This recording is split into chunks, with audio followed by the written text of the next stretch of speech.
Dua. Assalamualaikum warahmatullahi wabarakatuh. Dengan saya Prayuda Ananta dan rekan saya. Halo, saya Nurul Husna. Kami akan mempresentasikan sebuah topik yang berjudul Lean Canvas Business Plan atau Business Model Canvas. Seperti yang kita tahu bahwa globalisasi dan modernisasi itu tidak bisa dihalangi atau dibendung, yang bisa kita lakukan adalah adaptasi. Video Ezi yang dulu merupakan tempat favorit kita untuk meminjam atau menyewa film, sekarang sudah berganti, sudah shifting sekarang menjadi platform streaming online ya. Ada Netflix, Disney, View, dan sebagainya. Kemudian juga gambar di bawah yang kedua, yaitu sebelum adanya transportasi online, awal-awal kita untuk jika ingin butuh transportasi kita harus ke ojek pangkalan gitu ya, terus kemudian ke pangkalan angkutan umum atau angkot gitu ya, yang biasa kita sebut angkot. Nah, seperti sekarang sudah ada yang namanya transportasi online seperti Gojek, Grab, InDrive, Maxim, dan lain-lain, sehingga kita bisa pesan transportasi online baik Gojek maupun Gokar dengan melalui aplikasi. Dan cukup kita hanya dari dalam rumah melalui handphone dan Gokar dan Gojek bisa langsung datang di depan rumah lokasi yang kita inginkan. Nah, kemudian tadi berdasarkan perbedaan-perbedaan tadi, yaitu terlihat bahwa model bisnisnya berbeda. Bisnisnya sama, namun model bisnisnya berbeda. Seperti ojek pangkalan dengan transportasi online atau Gojek ya. Nah, untuk bisa membedakan model bisnisnya, yang harus kita buat pertama adalah model bisnis kanvas atau bisnis model kanvas. Yang pertama ya, sisi sebelah kanan dahulu, segmentasi pasar. Segmentasi pasar ini adalah kita harus menentukan siapa yang akan menggunakan atau mengkonsumsi produk kita.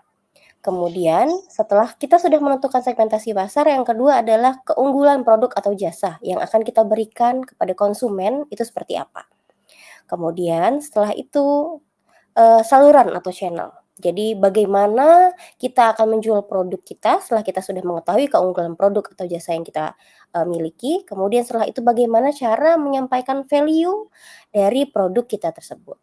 Setelah menentukan saluran atau channel, yang keempat adalah kita menentukan bagaimana membina hubungan dengan pelanggan. Jadi bagaimana cara menarik konsumen baru, kemudian cara mempertahankan pelanggan, seperti apa agar pelanggan tetap loyal ya. Kemudian yang kelima adalah pemasukan atau pendapatan, dari mana saja. Jadi dari mana saja pendapatan atau pemasukan dari model bisnis yang akan dijalankan.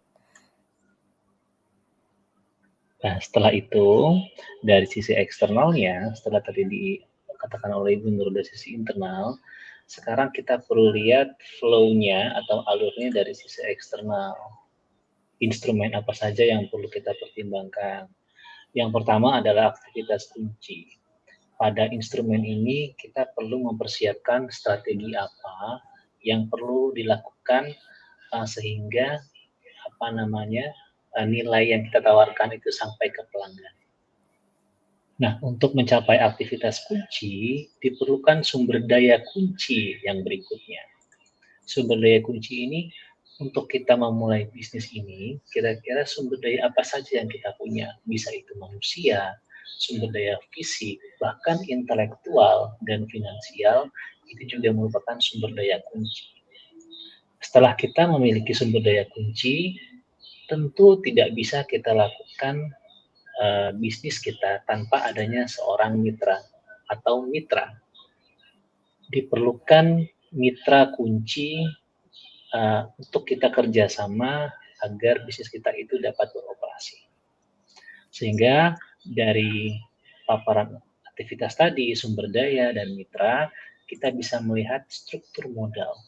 Apa saja pengeluaran yang akan dikeluarkan oleh kita selaku pemilik bisnis.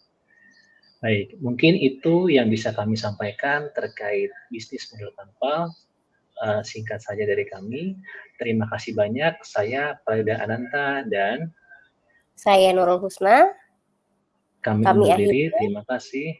Wassalamualaikum warahmatullahi wabarakatuh. Wabarakatuh.